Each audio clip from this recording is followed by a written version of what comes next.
दोस्तों आइए जानते हैं इस वीडियो के माध्यम से सावित्री और सत्यवान की इस कथा के बगैर अधूरी है वट सावित्री व्रत की पूजा। दोस्तों अखंड सौभाग्य की प्राप्ति के लिए महिलाएं वट सावित्री का व्रत रखकर पति की लंबी आयु की कामना करती हैं, लेकिन यह पूजा सावित्री और सत्यवान की कथा के बगैर अधूरी मानी जाती है। दोस्तों हर साल जेठ अमावस्या के दिन वट सावित्री व्रत रखा जाता है। यह व्रत मुख्य रूप से सुहागन महिलाएं पति की दीर्घायु, स्वास्थ्य, जीवन और सुखमय वैवाहिक जीवन के लिए रखती हैं। मान्यता है कि इस व्रत को विधि विधान से करने पर अखंड सौभाग्य का आशीर्वाद प्राप्त होता है। दोस्तों इस साल वट सावित्री का व्रत सोमवार 26 मई 2025 को रखा जाएगा। इसी तिथि पर सोमवती अमावस्या भी रहेगी। दोस्तों धार्मिक मान्यता है कि वट सावित्री व्रत के प्रभाव से ही सावित्री यमराज से अपने मृत पति सत्यवान के प्राण वापस ले आई थी। तभी से इस व्रत की शुरुआत भी मानी जाती है। दोस्तों वट यानी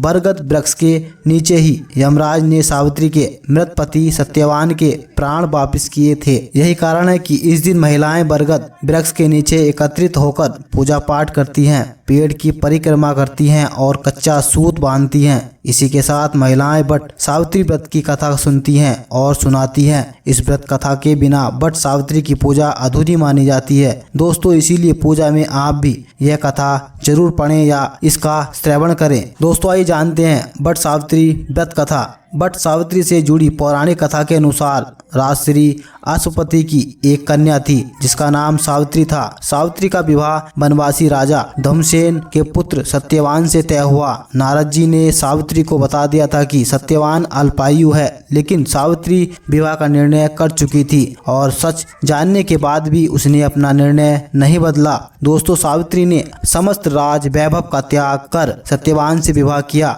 विवाह के बाद सावित्री सत्यवान और अपने सास ससुर के साथ एक वन में रहने लगी। दोस्तों एक बार सत्यवान लकड़ियां काटने के लिए जंगल गया हुआ था, तभी अचानक वह मूर्छित होकर गिर पड़ा। सावित्री ने वट वृक्ष के नीचे पति को लिटाया। ठीक उसी समय यमराज सत्यवान के प्राण लेने पहुंच गए।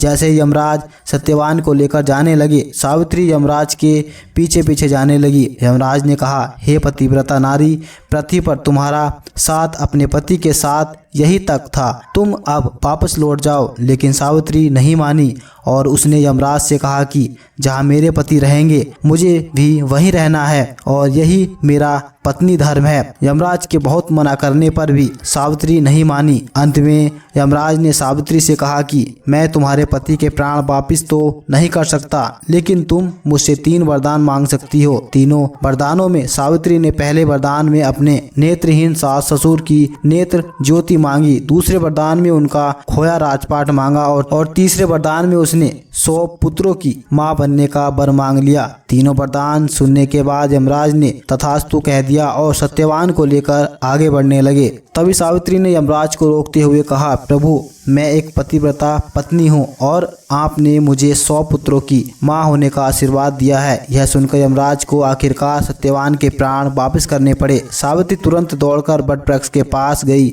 जहाँ उसके पति का मृत शरीर पड़ा था। यमराज के आशीर्वाद से सत्यवान अब जीवित हो गए थे। इस तरह पतिव्रता साहसी और गुणी सावित्री ने न केवल अपने मृत पति सत्यवान को पुनः जीवित कराया, बल्कि सास ससुर की नेत्र ज्योति और ससुराल वालों का खोया राजपाट भी फिर से वापस मांग लिया। इसीलिए कहा जाता है कि वट सावित्री व्रत करने वाली महिलाओं की हर मनोकामना पूर्ण होती है और अखंड सौभाग्य की प्राप्ति होती है। दोस्तों इसी तरह की वीडियो को देखने के लिए चैनल को सब्सक्राइब करें और वीडियो के कमेंट सेक्शन में राधे राधे जरूर लिखें।